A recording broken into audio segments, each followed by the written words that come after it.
Arne, you said the other night that you were surprised at Alexander Isak's fitness. So, what are you thinking in terms of him being able to start this weekend? Even though, obviously, you did tell us as well that he won't play the full 90 minutes. No, and I don't think I tell the media a lot the day before the game how we start the game. So we had a recovery yesterday. Actually, we're going to train this afternoon. So first of all, we have to see how they all feel. What I do know is that Alex did feel his body more maybe than ever before after the 60 minutes he played. So let's see how he recovered. How he's recovered today, and then we're going to think about the lineup mainly today, and you will hear it then tomorrow. Has it changed to the routine as well because of the game on Wednesday? Obviously training later today because you usually train a bit earlier than that. Yeah. What's the thinking? That has all to do with the early kickoff on Saturday. That we give them a little bit of extra time to recover, and one of the ways to recover really well is sleep, as we all know. So yeah, we had to play this week 3 games, which is something we have to do a lot. But it's not many times that you have to do this in 7 days. So Sunday, Wednesday, Saturday is not a schedule you see a lot. But yeah, it is what it is, and we play tomorrow, 12:30 kickoff. When Alexander is fully match sharp, obviously Hugo Ekitike we know can play as a number 9 as well. What are you thinking is the best way to fit both of them into the side? Would you ever consider playing both of them together as a strike partnership, or you thinking Hugo would play more from the left if you're going to play both of them together? Yeah, I consider, of course, because you consider many things, and it depends always on how well they are doing. So if both of them are in the best form of their life, you even consider more of playing them together. But it's also quite clear that we have a certain structure which has mainly been 4-3-3, playing with 3 midfielders. But the amount of time, the end phase of the game, we've played with 2 9s. That has happened quite a lot as well.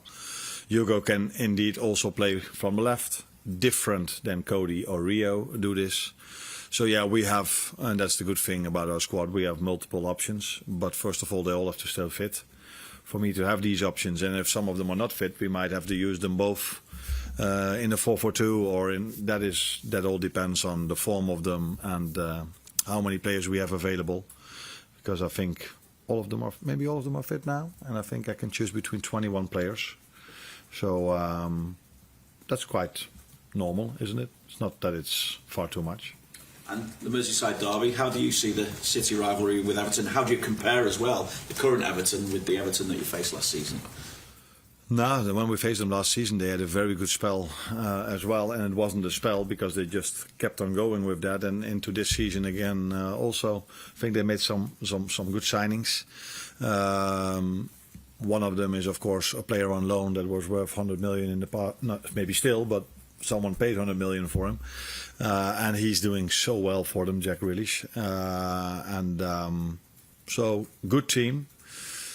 Indeed, there is rivalry, but what I also liked, and I want to emphasize in this moment maybe on that as well, what they did when Diogo passed away, coming to Anfield, and be there.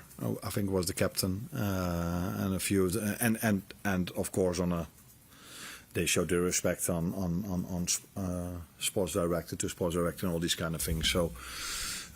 In these moments of times, it's so nice to see that in those tragedies, the rivalry is still there, but the respect towards both is also there. So yeah, looking forward to the game tomorrow, because it's every Anfield game is special, but this derby is even more special. Thank you very much. You're welcome.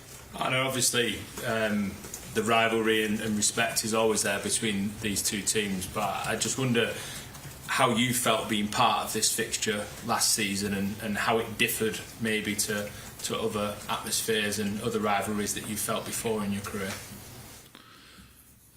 No, it differed, if that is the right English words to use. What I like so much here in England is that no matter how much rivalry there is between us and Everton, or between us and United, or if we're going to go to Newcastle with the whole Isak story going on, the fans can just be together.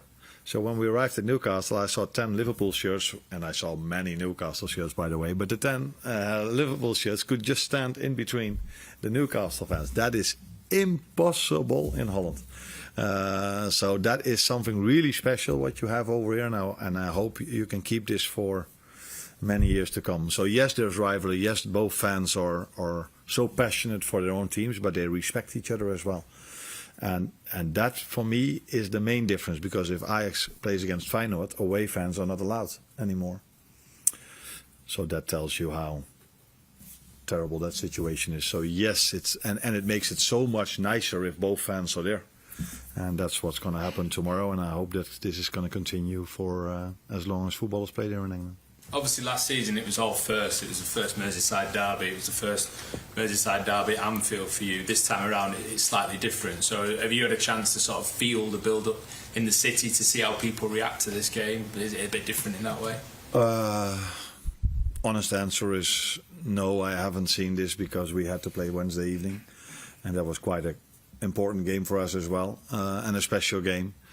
So then yesterday we did some recovery. You go home, watch a few Champions League games, and now I'm sitting here in front of you. So no, you don't feel this because you don't come into the city and feel what is happening. But we all know how special this game is, and the moment we walk into the stadium tomorrow, or when we arrive with the bus, those are the moments you truly feel what it means to the fans. But we don't even need that moment to understand how important this game is. Mike? Hi, Arne. How do you go about preparing? It looks like you'll have a few derby debutants in this game tomorrow. So how do you go about preparing your players who haven't played in a Merseyside derby for this sort of occasion that maybe even the intensity took you by surprise when you became part of the Liverpool setup? Because it is different, isn't it? I mean, do you get the players to instruct their colleagues, or is it advice from you? Nah, I've experienced the away game as something different than I've experienced before in all the other away games we've played. But I think Newcastle away felt for me similar as Everton away last season. So it's not for the first time these players play this game, and for the new ones, it's not for the first time they play in circumstances where there's a lot of rivalry, where there's a lot of intensity in the game, a lot of tackles being made. So, but I think, yes, the focus should also be on the rivalry, but it should also be on what we need to do to win that game, and that is being intense, that is winning the duels, but that's definitely also going to be playing good on the ball. And playing good when we don't have the ball, be intense, and it's again going to be a difficult game because they have many good players. I don't know exactly what they're going to do. Is it going to be like last season when we faced them, a lot of long balls, where this season I've seen them playing out from the back many times really well. Maybe also because they've brought in some very talented and good players that can play both styles. So we have to prepare them for that, and of course maybe Virgil, Mo, these kind of players will tell the new ones what they can expect, but we are not talking about rookies, and it's not like these players play the first time in a full stadium or in the first time in these kind of games. If you talk about Florian, he's played so many special games in his career already that, and I can come up with all the others as well, that yes, it's special, but it's not miles of other special games they've played. Mo Salah's been breaking records for Liverpool. He's been phenomenal since the day he walked through the door, and he contributes with goals and assists even when he's not at his best. But you could sense maybe the first few games of the season an element of frustration from Mo that he wasn't able to get at his best. But I think we saw maybe for the first time this season he was beginning to sparkle and contribute in an all-round sense. How encouraged are you by that, and what do you think that could maybe add in the coming weeks? Now, for me, when you are a great player, you still attribute to the team if you don't play well. So many players can attribute goals or assists when they play well, but not a lot of them can attribute something to the team when they don't play well. And with attribute, I mean goals and assists. So they can always give their work rate. But this is what stands out with Mo, I think, even, and which is normal, especially if you're a winger. It's so difficult to always be creative or always be the player he was at Atletico Madrid. But if he's not that player, which is normal, then he still has goals and assists. And I think that is why the fans love him so much and why he's so highly regarded and respected.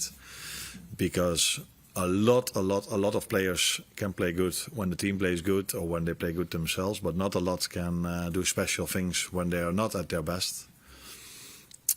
And that is what he can, and that's what makes him so special, I think. But I prefer to see him like he was in the Atletico game.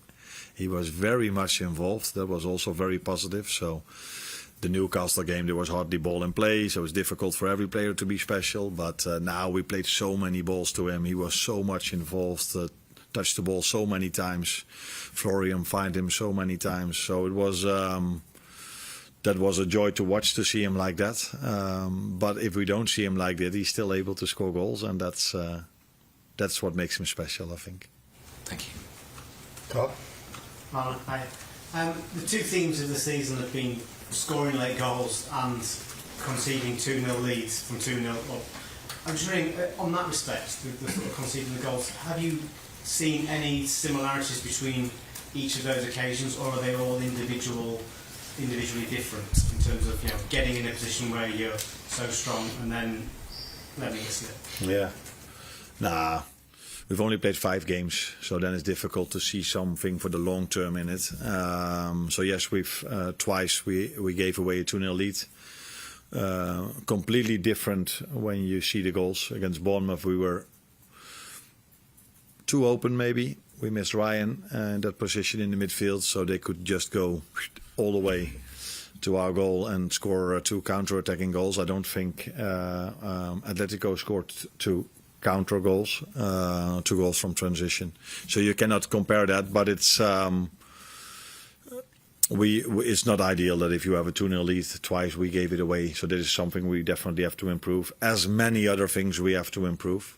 But the positive thing about it is also that then if we feel the urgency again, we're able to score a goal. But this is definitely something we talk about, that a 2-0 lead, because you can run out of energy or run out of steam towards the end of the season if you every game mentally and physically have to go all the way to the end to win a game of football. So it's never a good idea to keep on doing this. But yeah, if we need it, I still hope we can do it.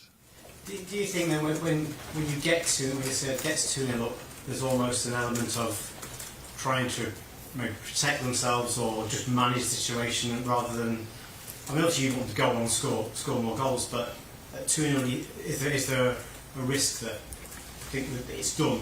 We sort of... Yeah, that's funny that you say so, because we got criticised a bit that when we were 2-0 up against Bournemouth, we were still attacking with 12 players in the 18-yard box of the other team. So that tells you that we don't back off, we don't go slower, we just keep on going. And I think that's why we always play at 8 o'clock or 9 o'clock for the Champions League and never at 6:45, because everybody wants to look Liverpool, because it's so nice to see them play. They always keep on going. We always keep on going, and they in the past, by the way, as well. With they, I mean Liverpool. And it was the same against Atletico Madrid. We created so many chances against Madrid compared to other games we played this season, that we were not trying to keep the lead. We were trying to make it 3-1 or trying to make it 3-0. And so yeah, maybe we should in some moments be a bit more composed or calm. But I like that mentality that we have. Hi Arne. We spoke last season a few times about how us in the media can be a bit too fixated on results in comparison to performances. But when there are things that aren't quite as they should be, such as the 2-0 leads, do you find it somehow easier to be perhaps critical with your players internally, at least, when the results are still coming? No, I don't think media is too fixed on that. I think everyone in football is, fans, players, we're all fixed on results, because if we don't have results, then next week someone else is sitting here. So that's maybe a bit too early. But this is how the industry works, so that's not only the media. But it does definitely help that if you still win games, that you can then also point out things that you have to improve. That 9 out of 10 times works better than when you lose many games of football and you're constantly telling them what they have to improve. So mainly what you do as a manager is if you lose games, then you try to emphasize on the positives as well, where if you lose games, you also emphasize on the positive, but you definitely also tell them what you have to improve. So yeah, it's I prefer the situation of winning the games and then pointing out that we can still improve things compared to losing games and being positive. Well, just check Case Jones going to be back in the fray. In the Fray, in the squad. In the fray? In the fray. Oh, nice. Is that a Scouse word? English. English. Okay. He's back in the fray. Yeah. In the squad, I would say.